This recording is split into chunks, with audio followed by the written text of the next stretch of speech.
The fear of flying is a consistent fear among Americans.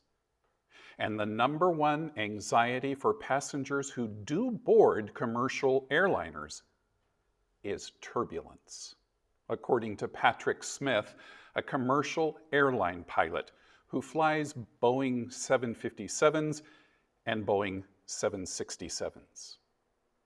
In an article that he wrote in 2017 for Business Insider magazine, he acknowledged so much about it seems dangerous. But Smith argues that from the perspective of the pilot, turbulence is often a mere blip. Listen to what else Smith writes. For all intents and purposes, a plane cannot be flipped upside down, thrown into a tailspin, or otherwise flung from the sky by even the mightiest gust or air pocket. Conditions might be annoying and uncomfortable, but the plane is not going to crash. Turbulence is an aggravating nuisance for everybody, including the crew. But it also, for a lack of a better term, is normal. From a pilot's perspective, it is ordinarily seen as a convenience issue, not a safety issue. When a flight changes altitude in search of smoother conditions, this is by and large in the interest of comfort. The pilots aren't worried about the wings falling off. They're trying to keep their customers relaxed and everybody's coffee where it belongs. In the worst of it, you probably imagine the pilots in a sweaty lather, the captain barking orders, hands tight on the wheel as the ship lists from one side to the other. Nothing could be further from the truth. Actually, Smith concludes, while the passengers are fretting about the turbulence, the pilots are having a casual conversation about their morning orange juice. What are the fears that tend to really knock you for a loop? Mine are fears that primarily come from watching a lot of cable TV news. And I bet you can guess what those fears are. Although on Friday, a friend's Facebook post directed me to a YouTube video, which cast me into a brief tizzy of concern for a few minutes. It may be true, or the presentation might be nothing more than air turbulence. These are crazy times that we are living in. And the madness spreads so easily with instant media and communications. It is getting harder and harder to tell what a real threat is and what is just wind that gives us a temporary but frightening sense of insecurity. On Friday, I was rescued from a tailspin of uneasiness by the passage of Scripture that we come to today in Genesis. It is perfect for times like these. Listen. If you sometimes get caught up in the concerns of the day, this will be a timely passage for you as well. Today, we come back to the deathbed scene of Jacob. In the previous chapter, we saw him on that deathbed as he strengthened himself, sat up in the bed, and blessed the sons of Joseph. Now Jacob reflects on the character of his other sons and uses that as the basis for declaring what will happen to the sons and their descendants in the future. I think it was J. Vernon McGee who wrote, "Anything that a man says on his deathbed is important, because generally, if he ever tells the truth, he tells it on his deathbed." This deathbed message is dramatic because it's prophetic. It tells what will happen to the 12 sons of Jacob when they become tribes. But why? Why did God want the future of Israel predicted here? Number one, to encourage Jacob. Jacob was dying, and he had been a great believer who had truly trusted the promises of God. God loved Jacob with a special love, and he wanted to give assurance to Jacob that his faith was not in vain. And God wants to assure us that our faith is not in vain. Number two, to warn Jacob's sons that their descendants of the weakness and traits of their nature. They needed to constantly guard against their weaknesses and strengthen themselves in the Lord. The same thing is needed for you and I. We need to strengthen ourselves in the Lord. Number three, to encourage Israel during their Egyptian bondage. Jacob's prophecy would offer great hope to true believers during their enslavement in Egypt. So the prophecy predicted that they would someday be freed and possess the promised land. Church, God wants you and I to know that although we are in troubled times, victory is coming for us. Number four, to show people of all generations that we reap what we sow. God has and will continue to use Jacob's prophecy to teach this awesome truth. We reap exactly what we have sown. This is clearly seen in Jacob's sons.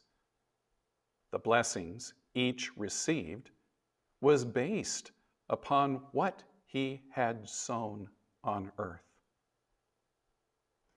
I think that some of these sons, like Reuben perhaps, thought their sin went unnoticed. But it didn't. And neither will ours. After Jacob finishes blessing and cursing, the sons might walk away with a "who cares" mentality. And you know, the funny thing is, such an attitude was reflected when King Hezekiah was told the trouble that would come upon the nation of Judah after his lifetime. Hezekiah responds, And we read about it in 2 Kings 20, verse 19. Then Hezekiah said to Isaiah, "The word of the Lord that you have spoken is good." For he thought, "Why not? If there will be peace and security in my days." Oh, good. I won't be affected by it. It's only my descendants who will. So what? Well, the full impact of Jacob's words in our passage today will come true in future generations. It could be easy for the sons to say, "So what?" They might treat it like King Hezekiah did. Who cares? But Jacob, by faith, expects his sons to learn and to continue learning from it. Now, this is a fair question for you and I. Why should we care? Why do we need to know the material contained in Jacob's blessings and cursings to his sons? Well, let me give 4 reasons. First, just as Jacob's sons needed to accept God's will for their lives, we do too. Listen, please hear me now. The most important deeds of our lives are those which reflect our attitude toward the will of God. Do you complain to him as though he is treating you unfair? Accept his will for your life. Start blooming where he has planted you. Second, God can and will use our life for the ultimate teaching of others. One of our biggest takeaways from this passage is this: you will be an example, one way or another. What kind of example are you setting for those who look up to you? How do you want to be remembered? And how are you doing with that? Third, our passage affects our present and our future.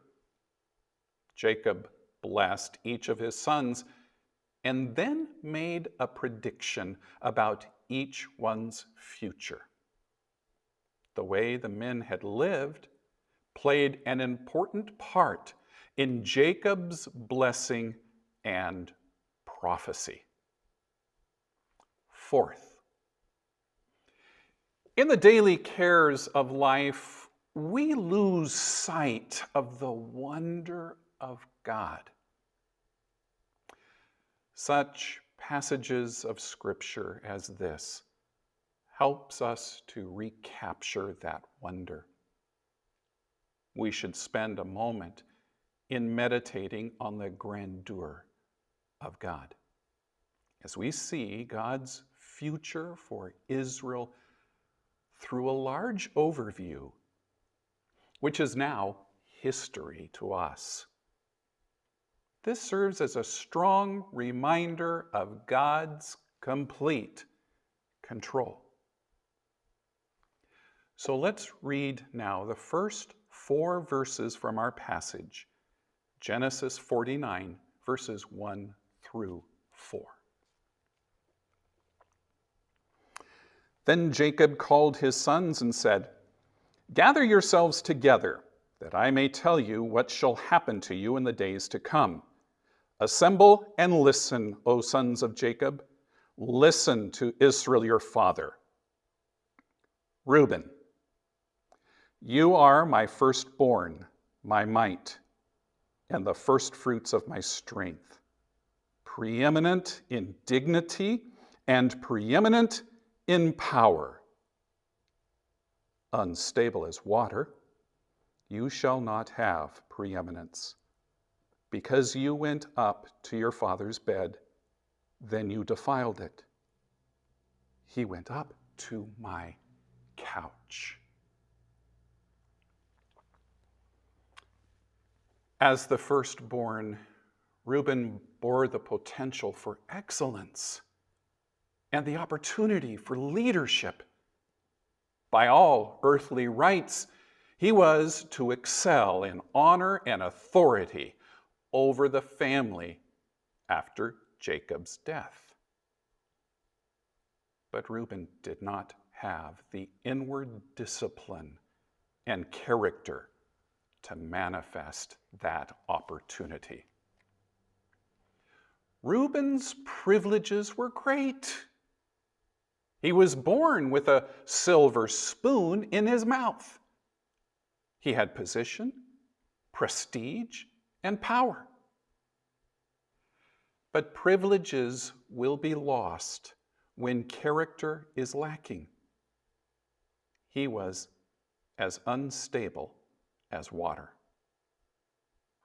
This refers to Reuben's uncontrolled passions. It is the picture of boiling water that spews everywhere. Passion must be controlled if privileges are to profit us. Reuben, from the record of Scripture, was never a strong personality. He was not decisive in leading his brothers to live godly and righteous lives. He feared antagonizing his siblings by standing up for what is right. This was clearly seen in the selling of Joseph into slavery. He did not take over the situation and demand the release of Joseph. Reuben proved to be weak and unstable in leadership.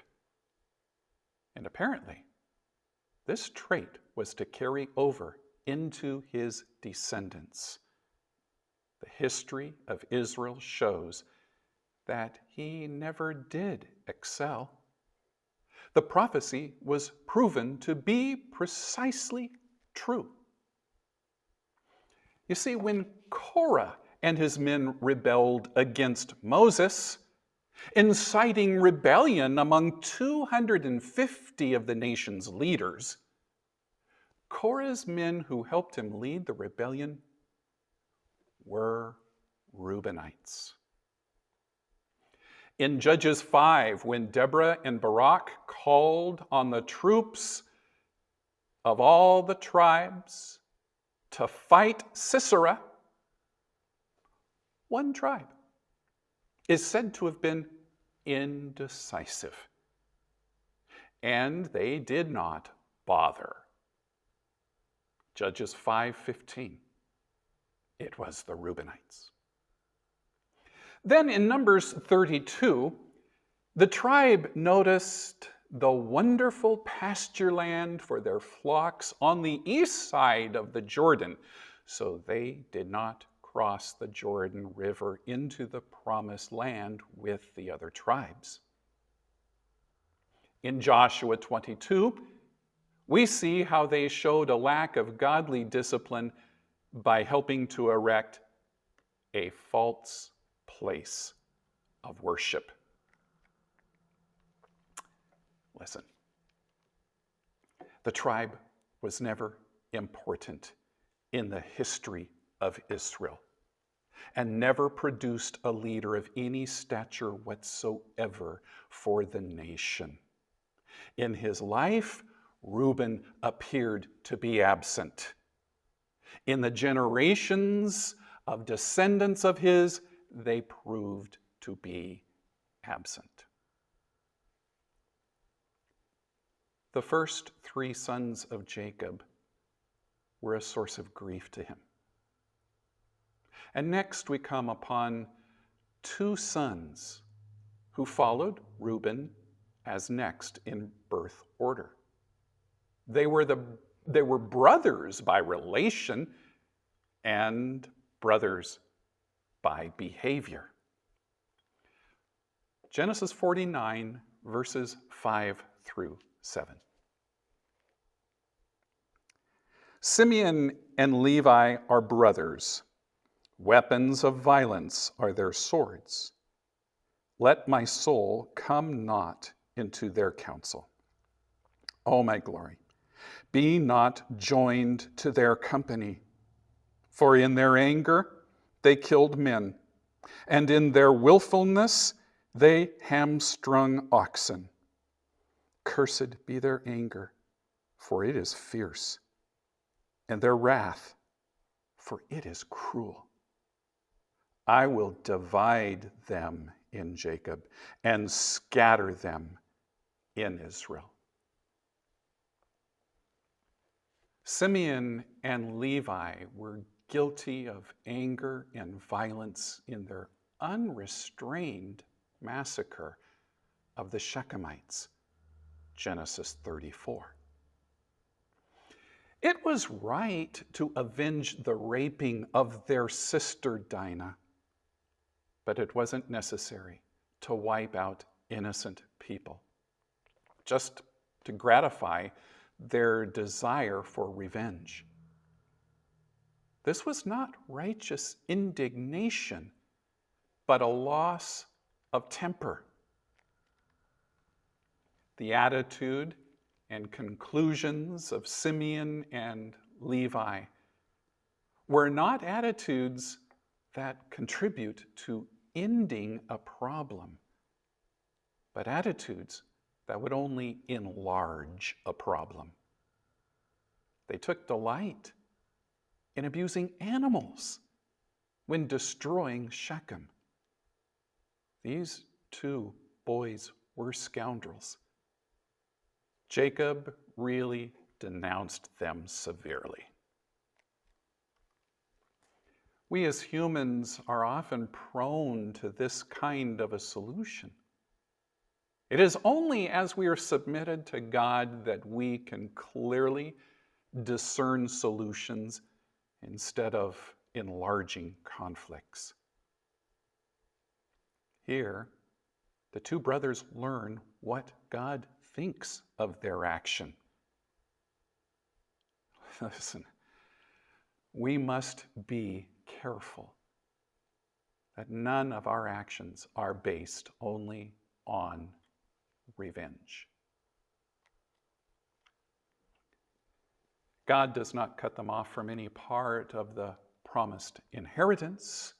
Instead, he divides and scatters them. Fittingly, they are divided from one another.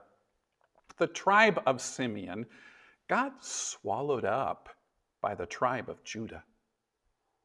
Simeon became the weakest of all the tribes by the time Israel finished their 40-year wilderness wandering, according to Numbers 26, verse 14. And Levi received 48 towns in the various districts of the Promised Land, in which his descendants were far separated from one another. The separation has symbolic meaning. As a teacher must separate two volatile personalities to maintain order, so Simeon and Levi were separated in the land to demonstrate the danger of passion not placed in submission to the will of God. You know, we can often rationalize our passion by giving it a high-sounding motivation. It is important to recognize the passion that is uncontrollable and to discern its tendency to lead to rebellion against God. However, the curse of being scattered was turned into a blessing because of the actions of the sons of Levi in supporting Moses in the incident of the golden calf, Exodus chapter 32. They actually went through the camp of Israel and put to death by sword those who were participating in idolatry. They did this without regard for whether those involved were their brothers, companions, or neighbors. And apparently, the tribe of Levi was very loyal and a very courageous people. So God took their judgment and changed it to a blessing. God appointed the tribe of Levi to become the great teachers of the nation. Faithful actions in honor of God, demonstrating that we accept His will for our lives, can even turn a curse into a blessing. The tribe of Levi produced more great leaders than any other tribe except Judah. They produced Moses, Aaron, Phinehas, Eli, Ezra, and John the Baptist. Next, we come to Judah and the tribe that bears his name. Judah had made some mistakes, but he had also made some things right with his father and his family. So Jacob's estimation of Judah had gradually risen higher, especially since Judah had put his own life on the line for Benjamin. Verses 8 through 12. Judah, your brothers shall praise you. Your hand shall be on the neck of your enemies. Your father's sons shall bow down before you. Judah is a lion's cub. From the prey, my son, you have gone up. He stooped down. He crouched as a lion. And as a lioness, who dares rouse him? The scepter shall not depart from Judah, nor the ruler's staff from between his feet, until tribute comes to him. And to whom shall be the obedience of the peoples? Binding his foal to the vine and his donkey's colt to the choice vine, he has washed his garments in wine, and his vesture in the blood of grapes. His eyes are darker than wine, and his teeth are whiter than milk. The name Judah and the Hebrew word for praise are very similar. And the phrase, your brothers shall praise you, indicates a very special coming together of the brothers through the nation. It is almost a miracle.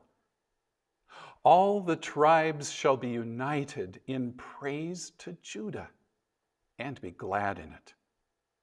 The joy of Israel in praise to Judah is extremely significant. The united 12 tribes occurred and saw its peak in the reign of David. But the uniting of the nation is primarily to be seen symbolically through the hope of Messiah, the one who will renew Israel's glory and reestablish the throne of David. He is going to unify the nation forever and bring Israel to praise the tribe of Judah once again.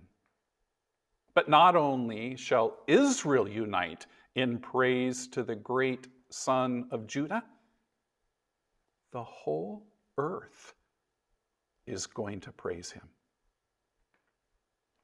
In Jacob's blessing, Judah is described as a young lion. We have to notice the majesty and authority of this picture. The lion catches his prey and eats it. He lies down to sleep.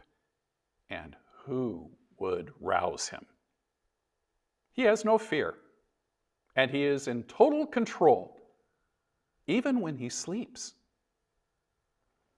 It is the character of grand rulership. Now in Revelation 5, verse 5, the lion is roused. The sealed book is opened, and the lion retakes ownership of the earth. You see, this lion shall one day be full grown and roused to judge the whole world. Please look again with me at verse 10. The scepter shall not depart from Judah, nor the ruler's staff from between his feet, until tribute comes to him. And to him shall be the obedience of the peoples. I'm reading from the English Standard Version, the ESV. The translators tried to make this verse more understandable to us, but in doing so, they diminished a lot of the Hebrew imagery through poetry of this verse. Many translators follow the Hebrew wording more closely, and they have this verse say, "The scepter shall not depart from Judah, nor the ruler's staff from between his feet, until Shiloh comes."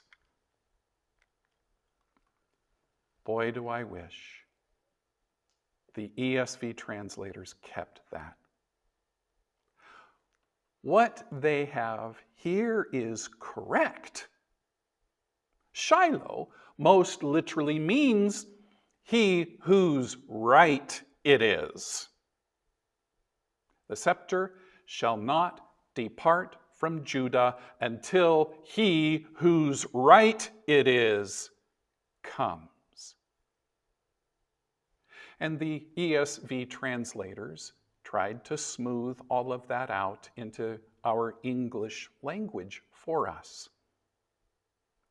But that is only one of the meanings of Shiloh. There is another meaning, which prophetically points to Jesus Christ. Shiloh comes from the same Hebrew root that shalom comes from. Shiloh has the meaning of rest and tranquility. Christ is the one who will bring rest. Remember when the Lord Jesus walked here on earth, he turned from those who had rejected him, and he said to the populace, "Come unto me, all you who labor and are heavy burdened, and I will give you rest." Matthew 11:28. That is Shiloh. The Shiloh that Jacob is prophesying about. And the scepter is a sign for royalty and authority. So the description that Jacob gives here certainly goes beyond Jacob's son Judah's time, and it speaks of the blessings of the kingdom age, when Messiah shall reign over Israel and the world. Nobody in Old Testament times would use a choice vine for a hitching post for his donkey, because such an act would certainly ruin the vine and probably cause the loss of the animal. Nor would any man's wife waste their precious wine by washing clothes in it. This is the language of hyperbole. It describes a land so wealthy and a people so prosperous that they can do such outrageous things and not have to worry about the consequences.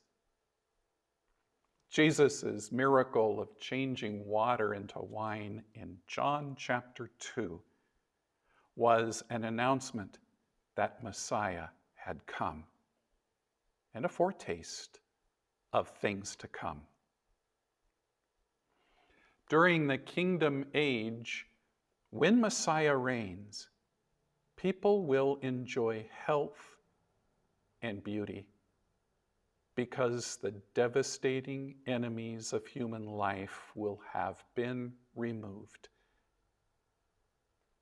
The reign of the Lion of the tribe of Judah will be a festive and joyful event for all. Christians can be prone to mourning the woeful conditions on earth and seeing only hopelessness and despair.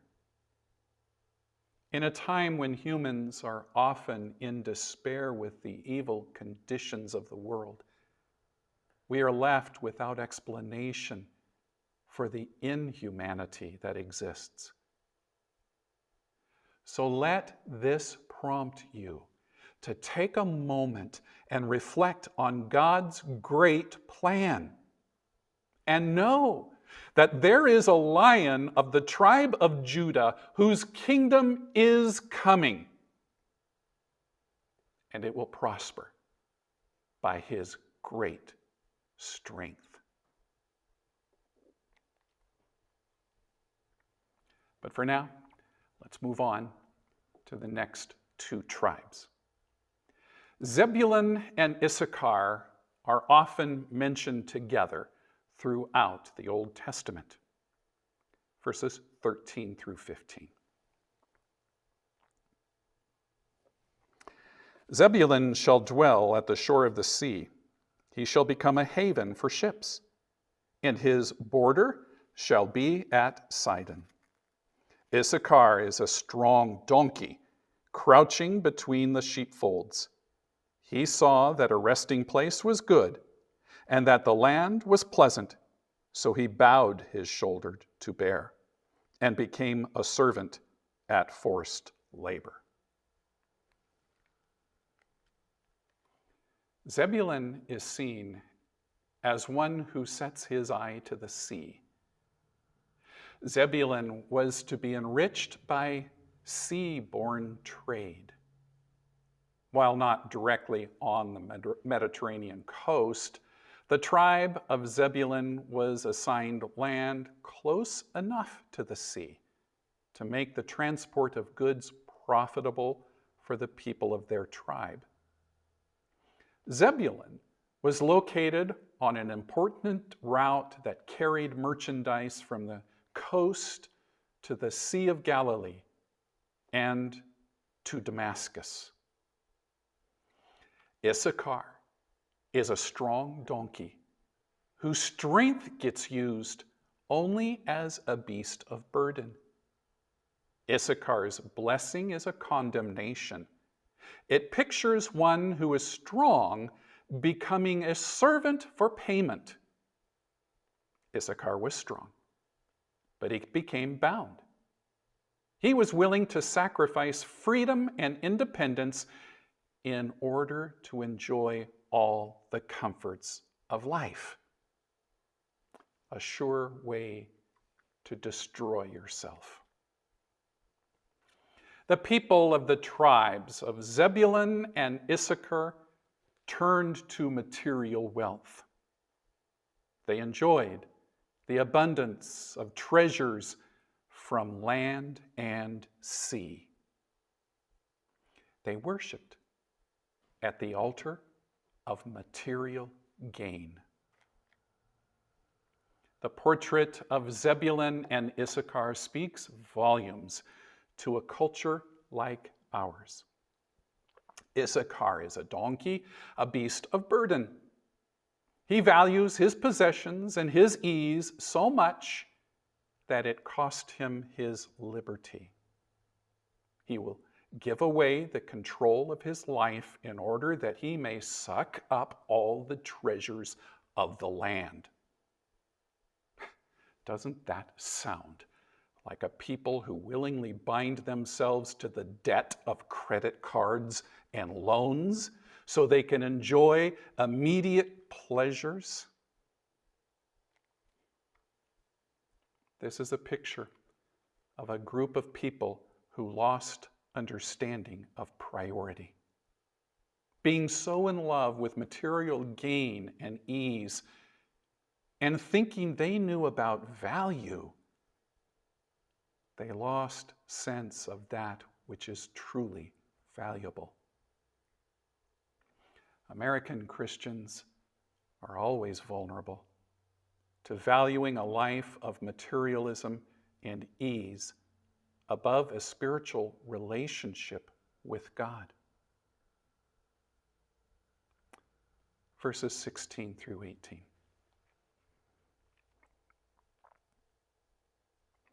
Dan shall judge his people as one of the tribes of Israel. Dan shall be a serpent in the way, a viper by the path, that bites the horse's heels so that his rider falls backward. I wait for your salvation, O Lord. The reader may sense a note of great tragedy in this pronouncement. Jacob cries at the end of his statement about Dan, I wait for your salvation.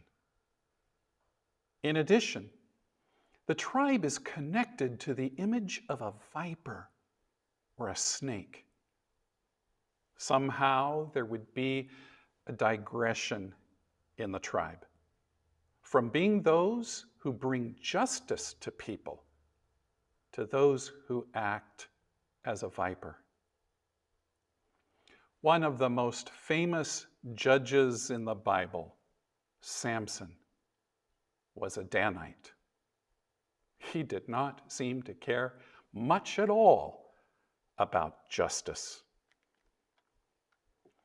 Now, the viper imagery recalls the creature in the garden who first tempted Eve to sin by telling her that she could be as God, Genesis 3:5.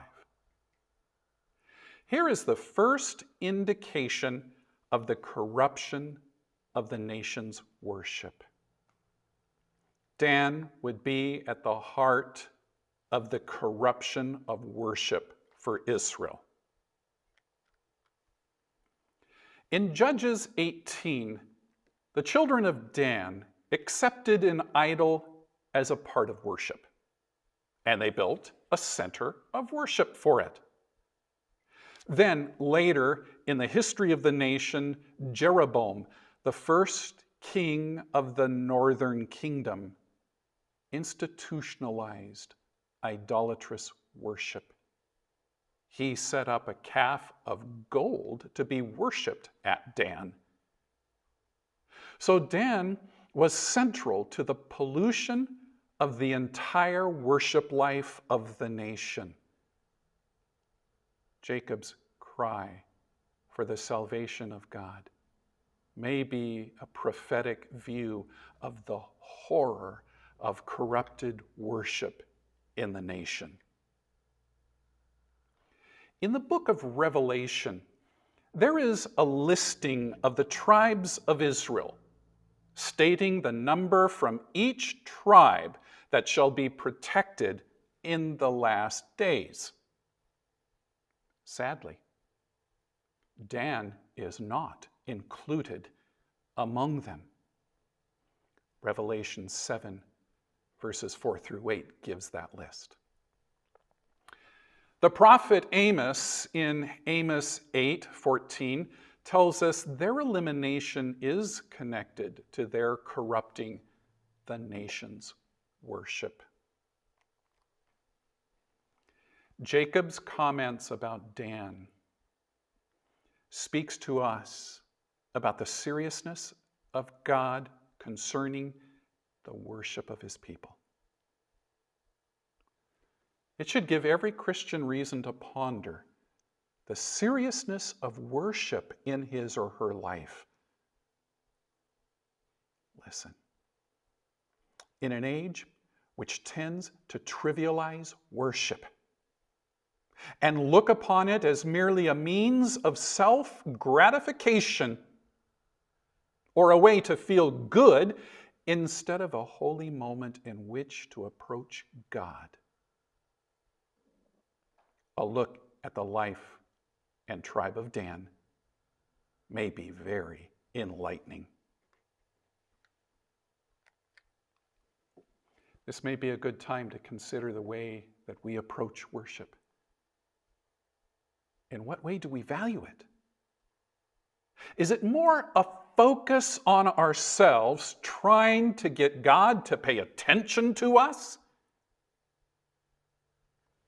Or is it a moment when our hearts are hungry to have him teach us about him? Let us pray that we would not make the mistake of Dan and pervert worship to be a primary focus on us. Verses 19 through 21.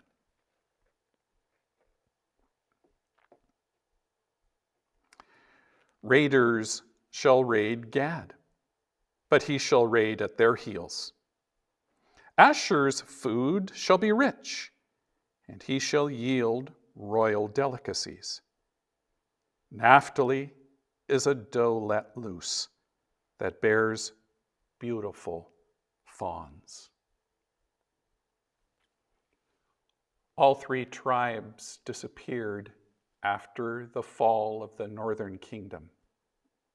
There isn't a whole lot of historical perspective that we have about them. Gad is prophesied to be regularly stunned by their enemies. This tribe, along with the Reubenites, chose to dwell in the land east of the Jordan.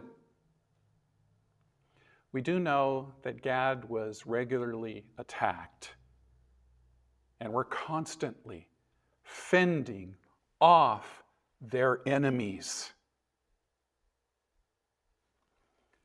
What appears good in this world is not always good.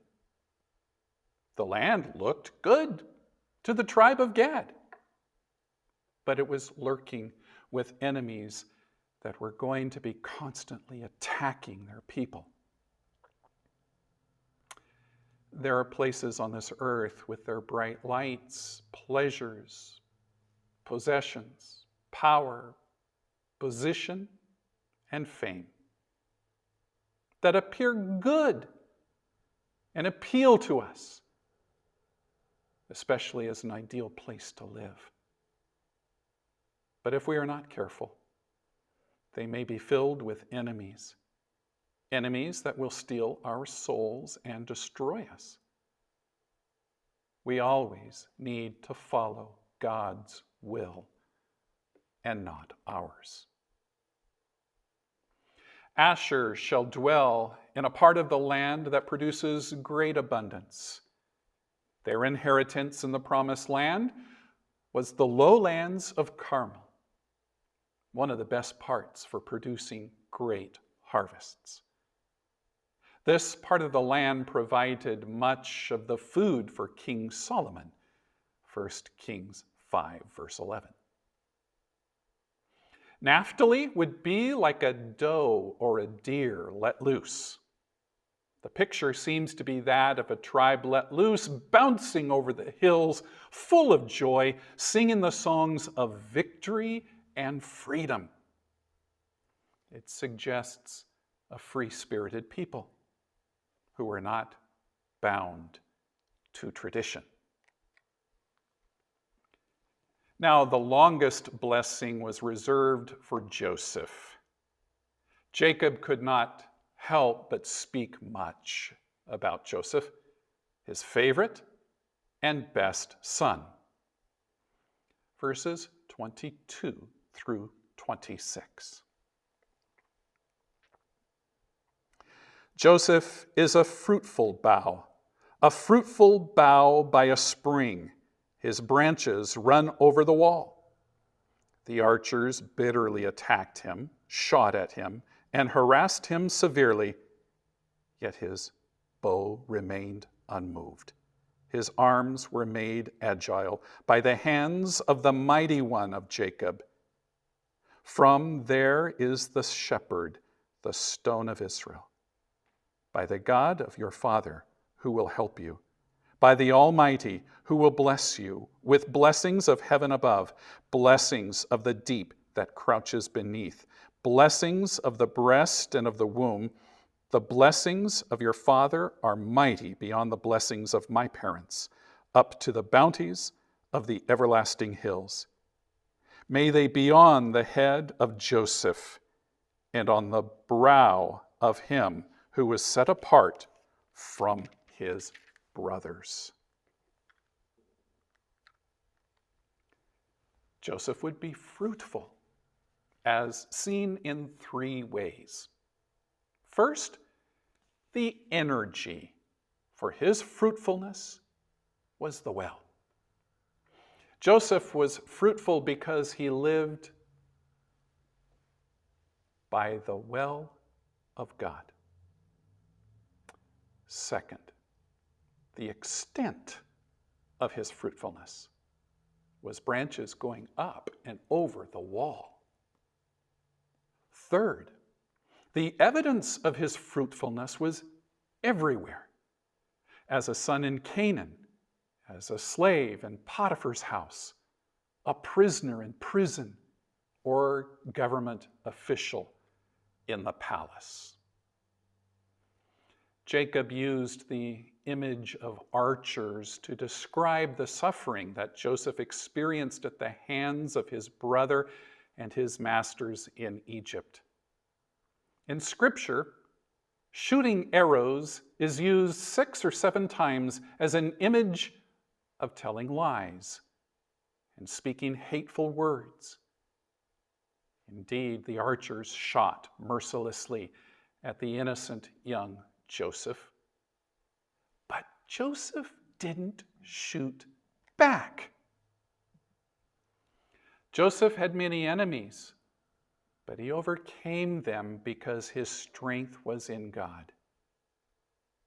But the reference to bows and arrows goes beyond the image of lies. It also reminds us of the military skill of the men of Ephraim.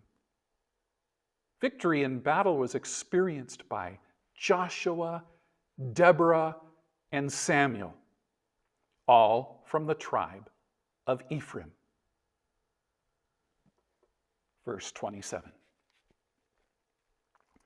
Benjamin is a ravenous wolf, in the morning devouring the prey, and at evening dividing the spoil. Benjamin was the warlike tribe that was the heritage of Saul, the first king of Israel. Benjamin will have battlefield ability, but will they always battle on the right side? In the New Testament, Saul, who would become the great apostle Paul, was a Benjamite. We see their character in the division of the nation after Solomon's death.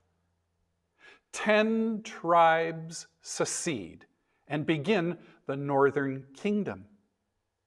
They rebelled and established their own kingdom apart from the line of Judah. But Benjamin does not secede. they remained with Judah. The characteristic of Benjamin that Jacob noted was both good and bad, depending on the choice that Benjamin makes. The lesson for us is to make sure that we do not glory in any particular quality we enjoy, but to stay alert to the importance of making right choices. It would be a good moment if we reflect on the way we make choices in our life. Do we focus on the nature of God and what would honor him? Do we focus on ourselves and what would honor us? Do we refuse to glory in any ability or talent that we have, understanding that it came from God and that he can take it away from us? Verse 28. All these are the 12 tribes of Israel. This is what their father said to them as he blessed them, blessing each with a blessing suitable to him. As I indicated at the beginning of our time together, in the eyes of God, the things we are afraid of are insignificant. Fears don't just make us scared, they can inhibit us from living out our calling. God commands us not to be afraid, because nothing exists outside of God's control. In horror movies, the monster is scariest before you actually see it. For an Oregon woman, that principle extended into the interior of her home. Washington County Sheriff's Office responded in April to a 911 call from a woman who reported hearing a burglar locked in her bathroom. She saw shadows shifting under the door. And after the officers appeared on the scene, they heard a persistent rustling under the same door. So after several commands to come out, and having brought in a canine unit for backup, they finally opened the door. With guns drawn, deputies opened the door to encounter the suspect. A Roomba vacuum cleaner, the sheriff's office said. We entered the bathroom and saw a very thorough vacuuming job being done by an automated robot vacuum.